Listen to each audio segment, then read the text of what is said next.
Hi friends, welcome to London Tamil kitchen. இன்றைக்கு நான் எல்லாருக்கும் பிடிச்ச ஒரு ஸ்பைசி ஸ்நாக்ஸோடு வந்திருக்கிறேன். என்னென்னு யோசிக்கிறீங்களா? அதுதான் வடை.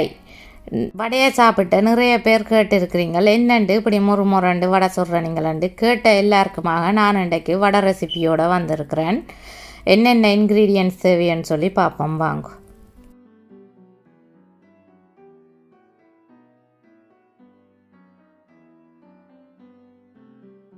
ஒரு சுண்டு உளுந்து எடுத்து வச்சிருக்கிறேன். அதாவது கிராம் கணக்கில் 300 கிராம் உளுந்து. உளுந்துக்குள்ள தண்ணி விட்டுருக்கிறேன். 10 மினிட்ஸால் கழுவி எடுக்க போகிறேன். உளுந்த கிளியர் வாட்டர் வரத்தக்கதாக கழுவி வச்சிருக்கிறேன். 2 ஹவர்ஸுக்கு ஊற விட்டு எடுக்க போகிறேன். 2 ஹவர்ஸ் ஆச்சு. நான் உளுந்த தண்ணியை வடித்து எடுத்து வச்சிருக்கிறேன். இனி ஃபுட் ப்ராசஸரில் போட்டு அரைக்க போகிறேன்.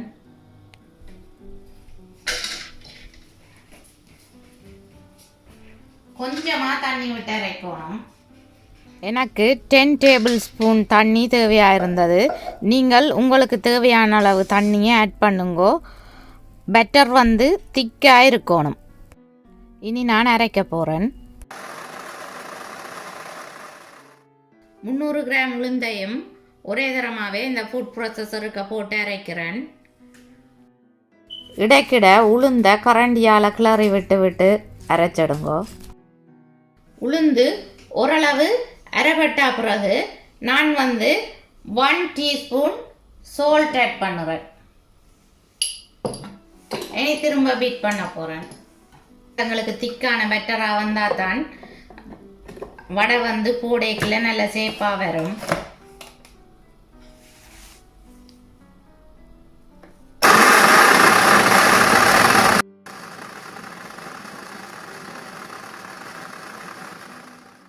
ஒன்றரை டேபிள் ஸ்பூன் பெருஞ்சீரகம் எடுத்து வச்சிருக்கிறேன். அரை டேபிள் ஸ்பூன் மிளகு எடுத்து வச்சுக்கிறேன். முழு மிளகாத்தான் எடுத்து வச்சுக்கிறேன். நீங்கள் விருப்பம்னு சொல்லி சொன்னால் மிளகு போடலாம் அல்லது போடாமலும் விடலாம், ஆப்ஷனல் தான். 3 பச்சை மிளகாய் எடுத்து வச்சிருக்கிறேன்.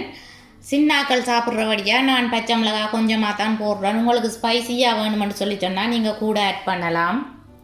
கருவேப்பிலை எடுத்து வச்சிருக்கிறேன். செத்தல் மிளகாய் 3 எடுத்து வச்சுக்கிறேன். நீங்கள் வேணுமென்னு சொல்லி சொன்னால் கூட ஆட் பண்ணலாம்.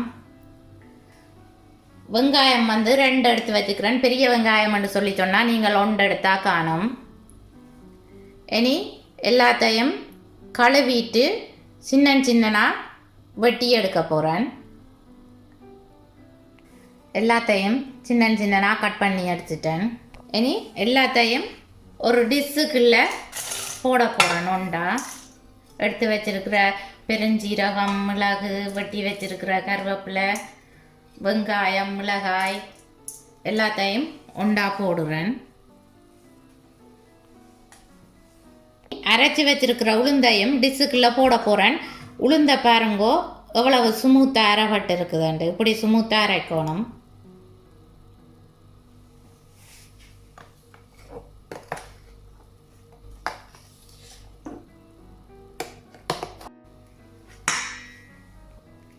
இனி எல்லாத்தையும் சேர்த்து நல்லா மிக்ஸ் பண்ணி எடுக்க போகிறேன்.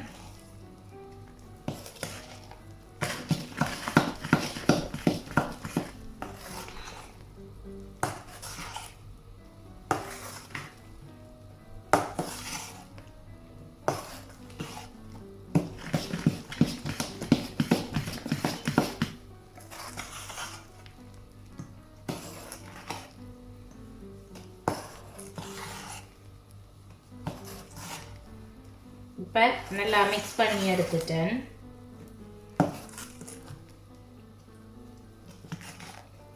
நீங்கள் உங்களுக்கு விருப்பம் என்று சொல்லி சொன்னால் ஜிஞ்சரும் காலிக்கும் ஆட் பண்ணலாம். வடமாக்கு கொஞ்சம் தண்ணி கூடிட்டுதுன்னு சொல்லி சொன்னால் நீங்கள் பச்சை கோதுமை கொஞ்சம் போட்டு மிக்ஸ் பண்ணிட்டு வடையை சுடலாம். வடை சேப்பாக அடுப்பை ஆன் பண்ணி ஒரு பாத்திரத்தை ஹீட் பண்ண வச்சிருக்கிறேன்.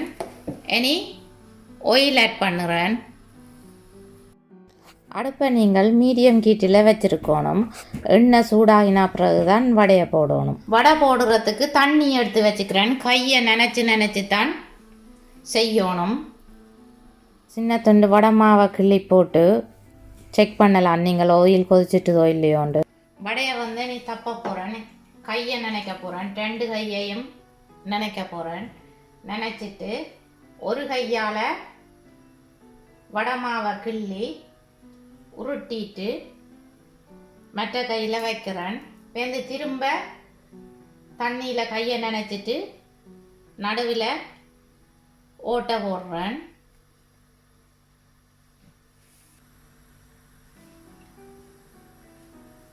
பேருந்து மற்ற கையில் மாற்றிட்டு போடுறேன் வடையை. நீங்கள் வடையை செய்கிறதுக்கு முள்முறுக்கம் இலை அல்லது வாழை இலை யூஸ் பண்ணலாம். இந்த கையில் இருக்கிற வடையை இந்த கையில் மாற்றிட்டு போடுறேன். இதுக்கு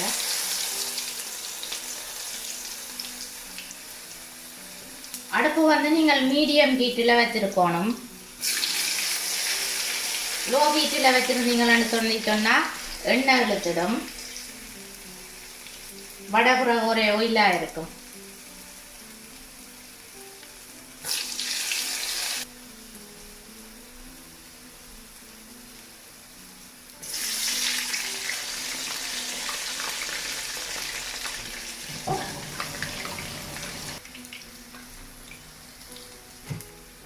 உடனே கிளறக்கூடாது, கொஞ்ச நேரம் பொரிஞ்சா பிறகுதான் கிளறணும்.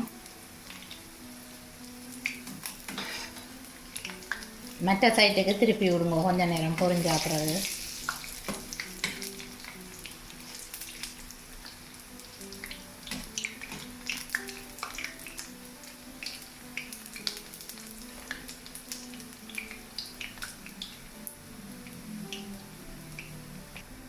வடை இப்படி கோல்டன் ப்ரௌன் கலர் ஆன உடனே இனி வடிச்செடுக்க போகிறேன். டிஷ்யூ போட்ட ஒரு பாத்திரத்துக்குள்ள வடிச்சிடுங்க.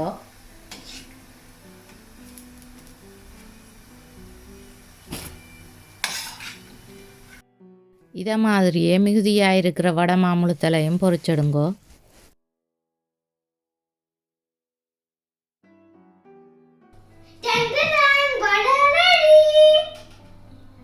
எனக்கு ஒரு சுண்டு உளுந்துல 25 வடை வந்தது. நீங்கள் போடுற வடை இந்த சைஸை பொறுத்து 20ல இருந்து 25 உள்ள வடை வரும்.